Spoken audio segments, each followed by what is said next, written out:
지금 여러분이 알고 있는 위기라는 개념은 과연 어디까지가 사실이고 어디까지가 해석일까요? 만약 한 나라의 행정 시스템이 동시에 여러 방향에서 압박을 받는다면 그 상황은 단순한 정치 갈등일까요? 아니면 구조적 리스크의 신호일까요? 더 중요한 질문이 있습니다. 우리는 사건을 뉴스 헤드라인으로만 소비하고 있는 걸까요? 아니면 시스템 레벨에서 이해하고 있을까요? 대부분의 사람들은 국가적 비상조치나 강경한 정책 결정이 등장하면 먼저 감정부터 반응합니다. 누가 옳다, 누가 그르다, 민주냐 독재냐 같은 프레임이 즉시 씌워집니다. 하지만 금융시장과 거시경제 분석가들은 전혀 다른 질문부터 던집니다. 권력 구조가 아니라 시스템이 버틸 수 있는가? 정책 충돌이 장기화될 경우 행정 집행 능력이 유지되는가? 예산 집행 통제, 감시, 사법 안보, 이 톱니바퀴들이 계속 맞물려 돌아가는가를 먼저 봅니다. 이 영상에서는 특정 정치 진영의 입장을 대변하지 않습니다. 대신 하나의 분석 틀을 제시하려 합니다. 국가 운영을 하나의 거대한 운영 체제로 보고 그 안에서 벌어지는 충돌과 비상조치가 어떤 조건에서 등장하는지, 그리고 그것이 경제와 금융 리스크 관점에서 어떻게 해석될 수 있는지를 차분히 해부해 보겠습니다. 감정이 아니라 구조로 보자는 제안입니다. 생각해 보십시오. 기업에서도 비상 경영 선언이 내려지는 경우가 있습니다. 외부에서는 갑작스럽고 과격해 보이지만 내부 데이터 기준으로는 이미 여러 임계치가 무너졌을 때입니다. 현금 흐름이 막히고 의사결정 라인이 정지되고 감사 기능이 충돌하고 핵심 인력이 동시에 묶일 때 정상 모드가 아니라 비상 모드로 전환됩니다. 국가도 완전히 같다고 할 수는 없지만 시스템이라는 관점에서는 유사한 패턴이 존재합니다. 우리가 오늘 다룰 주제 역시 바로 그 지점입니다. 특정 사건 하나가 아니라 왜 어떤 정부는 강한 비상 권한 카드를 꺼내들게 되는가? 그 전 단계에는 어떤 제도적 마찰과 행정병목이 누적되는가? 그리고 이런 충돌이 발생할 때 경제 시스템은 어떤 신호를 먼저 보내는가입니다. 많은 논쟁에서는 결과만 다룹니다. 하지만 분석에서는 항상 전제 조건을 먼저 봅니다. 정책 집행이 반복적으로 차단될 때, 예산 집행이 구조적으로 지연될 때, 감독기관과 집행기관이 지속 충돌할 때, 수사와 감사 기능이 정치와 논쟁에 묶일 때 이 상황을 어떻게 분류해야 할까요? 정상적 민주적 긴장일까요? 아니면 시스템 스트레스 구간일까요? 이 질문이 핵심입니다. 여기서 중요한 것은 단정이 아니라 가능성 모델입니다. 우리는 무엇이 사실이다 라고 말하기보다 이 조건에서는 이런 리스크가 발생할 수 있다라고 말해야 합니다. 그래야만 분석이 됩니다. 예를 들어 행정 고위직의 의사결정이 위축되는 환경이 형성되면 어떤 일이 벌어질까요? 승인 지연이 늘어나고 책임 회피가 증가하고 집행 속도가 떨어지고 결국 정책 전달력이 약화됩니다. 이것은 정치 성향과 무관하게 행정학에서 반복 확인된 패턴입니다. 또 하나의 중요한 관점은 정보 프레임입니다. 동일한 사건도 어떤 프레임으로 설명하느냐에 따라 완전히 다른 해석이 나옵니다. 권력 남용 프레임, 위기 대응 프레임, 제도 충돌 프레임, 안보 리스크 프레임, 시장 안정 프레임, 각각은 서로 다른 질문을 던집니다. 우리는 이 영상에서 최소한 3가지 프레임을 동시에 적용할 것입니다. 제도 구조, 경제 안정성, 리스크 관리 관점입니다. 특히 경제 관점에서 보면 국가 시스템 리스크는 언제나 순서가 있습니다. 먼저 의사결정 충돌이 발생합니다. 다음으로 집행 지연이 나타납니다. 그 다음으로 감독 기능이 정치 논쟁에 들어갑니다. 이후 시장은 불확실성 프리미엄을 가격에 반영하기 시작합니다. 환율, 채권, 금리, 위험, 프리미엄, 투자, 보류, 이런 신호들이 조용히 움직입니다. 뉴스보다 시장이 먼저 반응하는 이유입니다. 여러분이 끝까지 보셔야 되는 이유가 여기 있습니다. 우리는 단순 사건 해설이 아니라 구조 모델을 만들 것입니다. 어떤 조건에서 비상권한이 논의되는지, 어떤 제도적 마찰이 위험 신호로 해석되는지, 무엇이 실제 경제 리스크로 연결되고 무엇은 단순 정치 소음에 그치는지 구분하는 프레임을 제공할 것입니다. 또 하나 미리 말씀드리면은 국제 비교도 함께 보게 될 것입니다. 특정 국가만의 문제가 아니라 여러 나라에서 반복된 제도 충돌과 비상권한 발동 사례를 구조적으로 비교합니다. 공통점과 차이점을 보면 감정이 아니라 패턴이 보입니다. 패턴이 보이면 예측이 가능해집니다. 지금부터 우리는 질문을 바꿀 것입니다. 누가 옳은가가 아니라 시스템은 어떤 상태였는가? 결정이 아니라 조건을 본다. 주장보다 구조를 본다. 이 분석 방식으로 다음 파트부터 하나씩 분해해 들어가겠습니다. 다음 단계에서는 먼저 예산과 행정 집행 구조가 충돌할 때 실제로 어떤 리스크 체인이 만들어지는지부터 시작하겠습니다. 이제 첫 번째 핵심 구조로 들어가 보겠습니다. 정치적 갈등이 아니라 시스템 관점에서 볼 때 가장 먼저 확인해야 할 것은 예산과 집행의 연결고리입니다. 어떤 국가든 행정은 의지로만 움직이지 않습니다. 반드시 재정 승인, 집행 권한, 절차적 정당성이라는 세 가지 축이 동시에 돌아가야 실제 정책이 작동합니다. 이 중 하나라도 반복적으로 막히면 겉으로는 정부가 존재하지만 실제 집행력은 급격히 떨어집니다. 많은 사람들이 예산을 숫자의 문제로만 봅니다. 하지만 거시 행정 관점에서 예산은 단순한 돈이 아니라 집행 신호입니다. 예산이 승인된다는 것은 정책을 실행해도 된다는 제도적 허가이자 행정 조직 전체에 내려가는 작동 명령입니다. 반대로 예산이 지연되거나 대규모로 조정될 경우 그 영향은 단순 항목 변경을 넘어 집행 속도와 위험 회피 행동으로 이어집니다. 여기서 중요한 질문이 하나 있습니다. 예산 삭감이나 보류는 항상 위기 신호일까요? 반드시 그렇지는 않습니다. 민주주의 국가에서 예산 조정은 정상적인 견제 과정이기도 합니다. 문제는 규모와 동시성과 지속기간입니다. 여러 핵심 집행 영역에서 동시에 반복적으로 장기간 예산 불확실성이 발생할 경우 그때부터는 정책 논쟁이 아니라 시스템 스트레스 구간으로 들어갑니다. 행정학에서는 이를 집행 병목 구간이라고 부릅니다. 승인 라인이 불안정해지면 중간 관리자들은 결정을 미룹니다. 왜냐하면 승인 구조가 흔들리는 환경에서 적극 집행은 개인 리스크가 되기 때문입니다. 감사, 조사, 책임 추궁 가능성이 커질수록 조직은 자동으로 보수화됩니다. 그 결과 나타나는 현상이 바로 결정 지연 서류 재검토 반복 책임 분산 위원회 정가입니다. 겉보기에는 절차 강화지만 실제로는 집행 속도 저하입니다. 이 현상은 여러 나라의 행정 마찰 사례에서 반복적으로 관찰되었습니다. 예산 교착 상태가 길어질수록 현장 집행 기관은 최소 집행 모드로 들어갑니다. 법적으로 문제없는 최소한만 수행하고 새로운 시도나 확장 집행은 피합니다. 왜냐하면 불확실성 환경에서 가장 안전한 선택은 아무것도 하지 않는 것이기 때문입니다. 이것을 관료적 리스크 회피 반응이라고 합니다. 여기서 경제적 연결고리가 등장합니다. 행정 집행 속도가 떨어지면 어떤 일이 벌어질까요? 먼저 보조금, 지원금, 인허가 규제 완화 승인 처리 같은 정책 전달 속도가 느려집니다.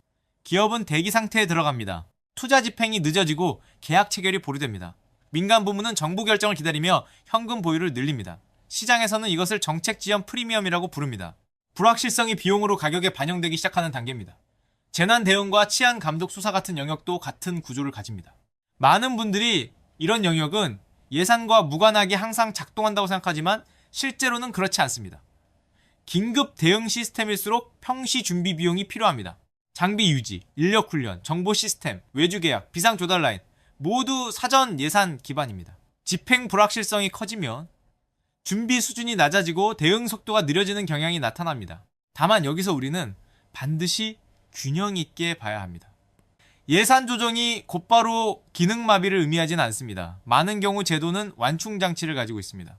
예비비, 2월 예산 긴급 집행권 행정 재량 집행 범위 같은 장치들입니다. 그래서 분석에서는 항상 이렇게 질문해야 합니다. 조정이 있었는가가 아니라 완충 장치까지 동시에 약화되었는가를 봐야 합니다. 이것이 구조 분석의 기본 원칙입니다. 국제 사례를 보면 예산 교착이 실제 행정 마찰로 번진 대표적 케이스가 몇 가지 있습니다. 일부 국가에서는 의회와 행정부의 예산 충돌이 장기화되면서 공공기관이 부분 셧다운에 들어간 적도 있습니다. 이때 나타난 공통 패턴은 세 가지였습니다. 신규 집행 중단 계약 지연, 감독 기능 축소입니다. 흥미로운 점은 이런 시기마다 금융시장 변동성이 함께 상승했다는 사실입니다. 시장은 제도 충돌을 재무 리스크로 해석합니다. 또 하나 중요한 구조는 정치 갈등이 예산 갈등으로, 예산 갈등이 집행 갈등으로, 집행 갈등이 책임 갈등으로 이동하는 단계 모델입니다. 처음에는 정책 방향 논쟁으로 시작합니다. 다음에는 숫자 조정으로 이동합니다. 그 다음에는 집행 승인 충돌로 번집니다. 마지막에는 결과 책임 공방이 발생합니다. 이 단계가 반복될수록 행정 조직 내부의 심리적 피로도가 누적됩니다. 여기까지가 우리가 원본 사건 구조에서 가져온 70%의 핵심 뼈대입니다. 이제 여기에 30% 확장 분석을 추가해야 합니다. 최근 행정 리스크 연구에서는 결정 공포 구간이라는 개념이 강조됩니다. 제도 충돌이 심할수록 공직자는 법적 리스크보다 정치적 리스크를 더 크게 인식하게 됩니다. 이때 나타나는 행동이 바로 선제적 소극 행정입니다. 문제가 될 수 있는 결정을 아예 하지 않는 전략입니다. 이것이 누적되면 어떤 일이 생길까요? 정책은 존재하지만 체감은 사라집니다. 제도는 살아있지만 속도는 죽습니다. 발표는 있지만 집행은 느립니다. 국민과 시장은 여기서 괴리를 느끼기 시작합니다. 그리고 바로 이 괴리가 다음 단계의 제도 충돌을 더 키우는 연료가 됩니다. 다음 파트에서는 이런 상황에서 등장하는 두 번째 구조, 즉 권한 충돌과 탄핵, 감사, 수사 같은 감독 장치가 동시에 움직일 때 발생하는 제도, 마찰 리스크를 분석하겠습니다. 이제 두 번째 핵심 구조로 넘어가겠습니다. 예산과 집행의 병목이 1단계 시스템 스트레스라면 그 다음 단계는 권한 충돌과 감독 장치의 과밀 작동입니다. 민주주의 제도에서 탄핵, 감사, 수사, 조사, 청문 같은 장치는 원래 정상적인 견제 메커니즘입니다. 문제는 이것이 특정 시점에 집중적으로 반복적으로 여러 기관에 동시에 작동할 때입니다. 그 순간부터 견제는 유지되지만 운영 안정성은 흔들리기 시작합니다.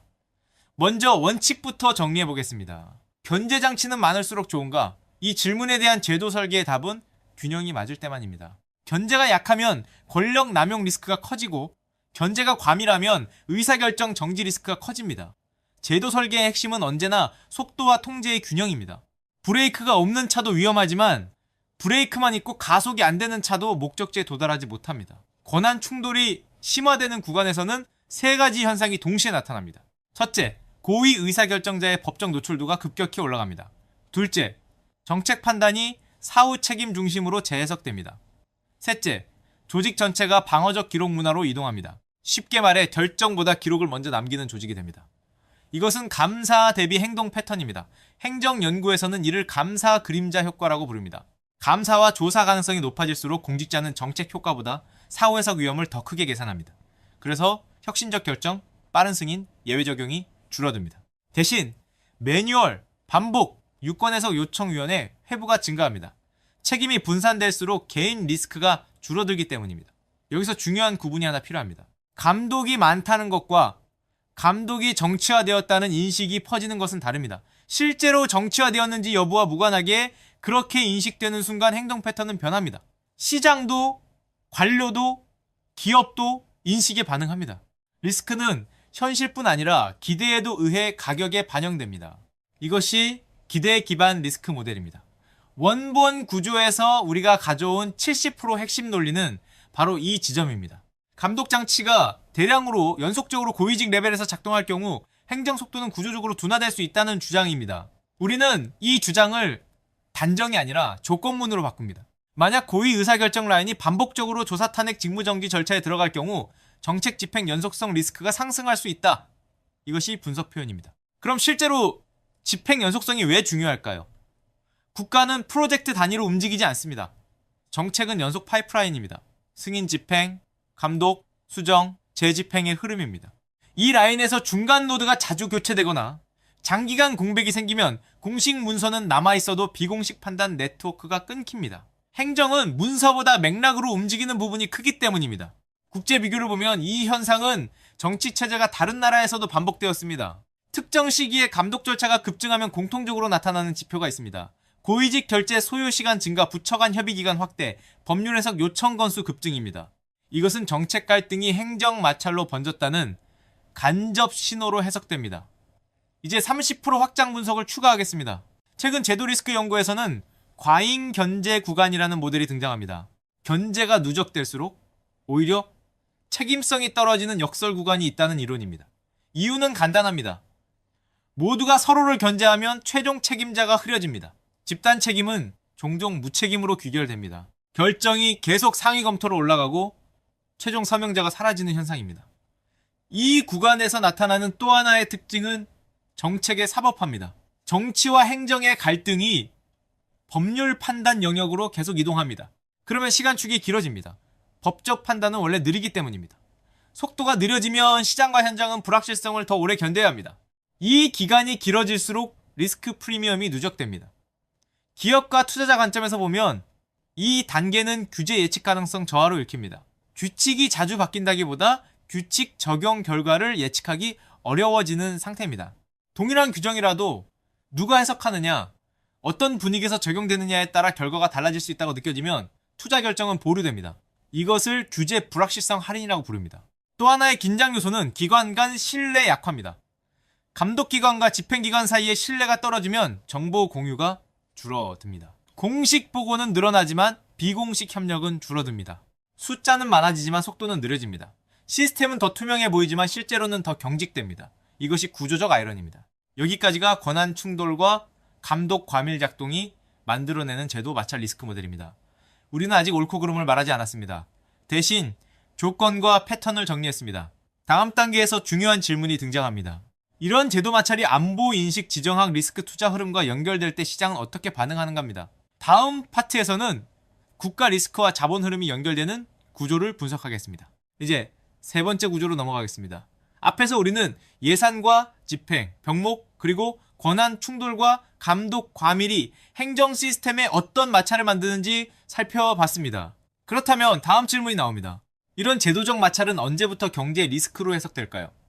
정치 뉴스가 아니라 금융 변수로 번역되는 순간은 언제일까요? 금융시장은 정치적 옳고 그름을 평가하지 않습니다. 대신 한 가지를 봅니다. 예측 가능성입니다. 투자자는 수익보다 먼저 변동성을 계산합니다. 제도가 충돌하고 권한이 자주 정지되고 집행 연속성이 흔들린다는 신호가 누적되면 시장은 그것을 하나의 변수로 가격에 반영하기 시작합니다. 이것이 바로 국가 리스크 프리미엄입니다. 국가 리스크는 감정 지표가 아니라 모델 지표입니다. 여러 국제 투자기관과 신용평가기관은 공통적으로 몇 가지 요소를 봅니다. 정책 연속성, 제도 안정성, 지정학적 긴장도법, 집행 예측 가능성, 재정 집행 신뢰도입니다. 흥미로운 점은 이 지표들 중 상당수가 정치 성향과 무관하다는 것입니다. 좌우가 아니라 안정성과 일관성을 봅니다. 원본 구조에서 우리가 가져온 70% 핵심 흐름은 이 연결고리입니다. 제도 충돌이 심화되면 안보와 치안 감독 기능까지 논쟁 영역으로 들어가고 그 인식이 퍼질 경우 투자 심리가 위축될 수 있다는 주장입니다.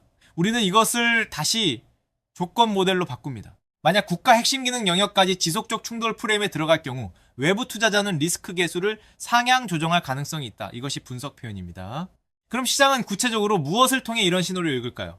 첫 번째는 채권 시장입니다. 국채금리는 단순 금리가 아니라 신뢰 비용입니다. 제도 안정성의 의문이 커질수록 장기물 금리에는 위험 가산이 붙는 경향이 있습니다. 두 번째는 환율 변동성입니다. 불확실성 구간에서는 통화 변동폭이 커집니다. 세 번째는 CDS, 즉 국가 신용 부도 스와프 프리미엄입니다. 이것은 보험료처럼 움직이는 리스크 가격입니다. 여기서 중요한 포인트가 하나 있습니다. 실제 위기가 발생해야만 가격이 움직이는 것은 아닙니다. 논쟁이 장기화될 가능성만으로도 일부 가격 조정은 먼저 일어납니다. 시장은 항상 선반영을 시도합니다. 그래서 정치 뉴스가 끝났는데도 금융 변수가 한동안 흔들리는 현상이 나타납니다. 사건이 아니라 불확실성의 지속 시간이 변수이기 때문입니다. 이제 30% 확장 분석을 추가하겠습니다. 최근 글로벌 자본 흐름 연구에서는 정책 소음 지수라는 개념이 사용됩니다. 정책 변화 자체보다 정책 갈등 노이즈의 빈도를 측정하는 지표입니다. 갈등 뉴스 빈도가 높을수록 기업들은 설비 투자와 대형 계약을 뒤로 미루는 경향이 나타났습니다. 이유는 단순합니다. 규칙이 아니라 적용 환경이 불안정하다고 느끼기 때문입니다. 또 하나 주목할 모델은 지정학 리스크 프리미엄입니다. 안보, 국방, 정보, 선거, 사법 같은 영역이 동시에 논쟁 구간에 들어가면 해외 투자자는 이를 거버넌스 노이즈 클러스터로 묶어봅니다. 각각은 개별 이슈지만 동시에 발생하면 시스템 신뢰 변수로 합쳐서 평가합니다. 이것이 클러스터 리스크 해석입니다. 그렇다고 해서 모든 제도 갈등이 곧바로 자본 유출로 이어지는 것은 아닙니다. 중요한 것은 지속성과 해결 메커니즘입니다. 갈등이 있어도 조정 채널이 명확하고 절차가 작동하고 결과가 예측 가능하면 시장은 빠르게 안정을 되찾습니다. 반대로 갈등은 큰데 조정 경로가 보이지 않으면 변동성은 길어집니다. 시장은 충돌보다 출구를 더 중요하게 봅니다. 투자자 인터뷰 연구를 보면 이런 질문이 반복됩니다. 정책이 바뀌어도 괜찮다. 다만 갑자기 바뀌지 않기를 바란다. 이것이 핵심입니다. 방향성보다 예측 가능성입니다. 그래서 어떤 국가는 정책 변화가 잦아도 안정 국가로 분류되고 어떤 국가는 변화가 적어도 불안정 국가로 분류됩니다. 변화의 빈도가 아니라 절차의 신뢰가 기준입니다. 또 하나의 연결고리는 기업 의사결정입니다. 기업은 정치 입장을 취하지 않지만 리스크 계산은 냉정하게 합니다. 규제 수사 감독 승인 체계가 동시에 충돌 구간에 들어갔다고 인식되면 기업은 세 가지 행동을 보입니다. 대규모 신규 투자 보류, 현금 보유 확대 해외 분산 검토입니다. 이것을 방어적 자본 배치라고 합니다. 여기서 시청자가 체크할 수 있는 신호도 있습니다. 대형 프로젝트 승인 지연이 늘어나는가, 공공 민간 합작 사업 속도가 느려지는가, 규제 유권 해석 요청이 급증하는가, 장기 계약 체결이 미뤄지는가, 이런 지표들은 제도 마찰이 경제 영역으로 번지고 있는 간접 신호로 해석할 수 있습니다. 지금까지 우리는 제도 충돌이 어떻게 시장 리스크 변수로 번역되는지 구조를 봤습니다. 다음 단계의 질문은 더 근본적입니다. 제도에 대한 신뢰 논쟁이 발생할 때, 특히 선거 검증 투명성 같은 영역이 논쟁에 들어갈 때 경제와 시장은 어떤 추가 반응을 보이는가입니다. 다음 파트에서는 제도 신뢰 리스크와 정보 투명성 모델을 분석하겠습니다. 이제 네 번째 구조로 들어가겠습니다. 앞에서는 예산 집행 병목 권한 충돌, 국가 리스크, 프리미엄까지 연결해서 살펴봤습니다. 이제 더 근본적인 층으로 내려가 보겠습니다. 바로 제도 신뢰 리스크입니다. 특히 선거 감독, 검증, 투명성 같은 영역이 논쟁의 중심에 들어갈 때 발생하는 신뢰 변수입니다. 이것은 단순 정치 이슈가 아니라 거버넌스 신뢰도라는 경제 변수로 작동할 수 있습니다. 먼저 중요한 전제부터 분명히 하겠습니다. 선거 수사 감사 통계 규제기관에 대한 문제 제기나 검증 요구 자체는 민주주의에서 정상적인 현상입니다. 오히려 투명성 요구는 제도를 건강하게 만드는 힘이기도 합니다. 문제는 의혹의 존재가 아니라 신뢰의 붕괴 인식이 확산되는가입니다. 실제 결함이 있느냐와 별개로 신뢰가 무너졌다고 믿는 집단이 커질 때 시스템 비용이 발생합니다. 원본 구조에서 우리가 가져온 70% 핵심 흐름은 이 지점입니다. 선거 및 제도 운영의 공정성에 대한 강한 의혹 제기가 등장했고, 그것이 국가 운영 정당성 논쟁으로 확장되었다는 구조입니다. 우리는 이것을 분석 모델로 재구성합니다. 만약 핵심 제도의 공정성에 대한 사회적 신뢰가 분열될 경우 정책 정당성 비용이 증가할 수 있다. 이것이 조건형 분석 표현입니다. 정책 정당성 비용이란 무엇일까요? 동일한 정책이라도 신뢰가 높을 때는 저항 비용이 낮고 신뢰가 낮을 때는 집행 비용이 높습니다. 같은 법, 같은 규제, 같은 조치라도 사회적 수용성이 다르면 행정 비용이 달라집니다. 이것을 제도 신뢰 탄력성이라고 부릅니다. 신뢰가 높을수록 마찰 비용이 낮습니다. 금융과 경제 영역에서 제도 신뢰는 매우 중요한 변수입니다. 투자 계약, 소유권, 보호 분쟁, 해결 선거를 통한 권력 이양, 이 네 가지가 안정적으로 작동한다는 믿음이 있어야 장기 자본이 들어옵니다. 그래서 국제 투자 보고서에는 항상 제도 품질 항목이 들어갑니다. 단기 성장률보다 제도 신뢰 점수를 더 중요하게 보는 펀드도 많습니다. 여기서 30% 확장 분석을 추가하겠습니다. 최근 거버넌스 연구에서는 신뢰 분열 구간이라는 개념이 자주 등장합니다. 사회 전체가 아니라 집단 간 신뢰가 극단적으로 갈리는 상태입니다. 한쪽은 제도를 완전히 신뢰하고 다른 쪽은 제도를 거의 신뢰하지 않는 상태입니다. 이 구간에서는 같은 데이터도 서로 다른 결론으로 해석됩니다. 합의 비용이 급증합니다. 신뢰 분열 구간의 경제적 특징도 연구되어 있습니다. 첫째, 통계와 공식 발표에 대한 시장 반응이 약해집니다. 둘째, 비공식 정보와 소문이 가격 변동성을 키웁니다. 셋째, 정책 발표 효과가 반감됩니다. 이유는 간단합니다. 메시지보다 메시지 발신자를 먼저 평가하기 때문입니다. 전달 내용이 아니라 출처 신뢰가 변수로 작동합니다. 선거 및 검증 시스템 논쟁도 같은 모델로 볼 수 있습니다. 의혹이 제기될 수는 있습니다. 중요한 것은 처리 방식입니다. 투명하게 검증 절차를 열어 신뢰를 회복하느냐, 절차 신뢰를 두고 추가 논쟁이 붙느냐에 따라 결과가 달라집니다. 경제 관점에서 핵심은 진실 공방이 아니라 검증 메커니즘의 신뢰도입니다. 국제 비교를 보면 선거 신뢰 논쟁이 있었던 나라들 사이에서도 결과는 다르게 나타났습니다. 독립적 검증 데이터 공개 교차, 감사 외부 관찰단 참여 같은 절차가 작동한 경우 시장 충격은 제한적이었습니다. 반대로 검증 절차 자체가 정치 논쟁으로 들어간 경우 변동성이 더 길어졌습니다. 핵심은 투명성의 구조화입니다. 또 하나 중요한 포인트는 정보 차단이 아니라 정보 과잉도 신뢰를 흔들 수 있다는 점입니다. 상충되는 주장과 데이터가 동시에 넘칠 때 일반 참여자는 판단 피로에 빠집니다. 그 결과 사람들은 사실 판단 대신 진영 판단을 선택합니다. 이것을 인지적 단축 경로라고 합니다. 복잡한 분석 대신 집단 신호를 따르는 행동입니다. 시장도 비슷한 행동을 합니다. 정보가 과잉 충돌하면 단기 자금은 빠르게 움직이고 장기 자금은 기다립니다. 그래서 변동성은 커지고 거래 기간은 짧아집니다. 이것이 신뢰 논쟁 구간의 전형적 거래 패턴입니다. 방향성보다 출렁임이 먼저 커집니다. 시청자가 체크할 수 있는 신호도 있습니다. 공식 발표보다 비공식 해석이 더 크게 유통되는가, 데이터 공개 요구가 반복되는가, 검증 절차 자체가 정치 쟁점이 되는가, 제도기관 신뢰도 여론이 양극단으로 갈리는가, 이런 요소들은 제도 신뢰 리스크가 상승 중이라는 간접 지표로 볼 수 있습니다. 여기까지가 제도 신뢰와 투명성 논쟁이 경제시장 변수로 연결되는 구조입니다. 이제 마지막 단계로 넘어가겠습니다. 다음 파트에서는 지금까지의 모든 구조를 묶어서 여러 개의 가능 시나리오 모델로 정리하고 어떤 신호를 계속 추적해야 하는지, 시청자가 어떤 관찰 프레임을 가져가야 하는지 열린 결론 형태로 정리하겠습니다. 이제 마지막 단계입니다. 지금까지 우리는 하나의 사건이나 주장 자체가 아니라 그 배경에서 작동하는 구조를 단계별로 살펴봤습니다.